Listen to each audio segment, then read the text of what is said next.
जाऊन विचारा की मंदिरात गेलतो का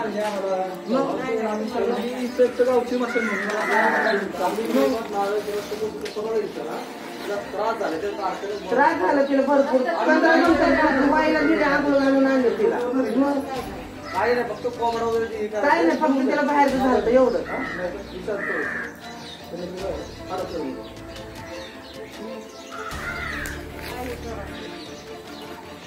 त्रास व्हायला बाहेर काय असतं मला सगळ्या गोष्टी असतात त्रास होतो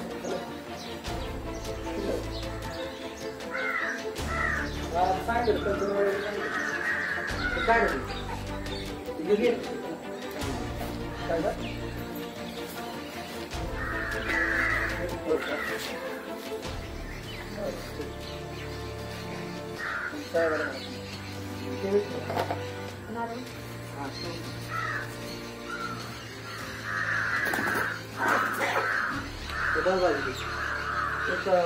तुमचं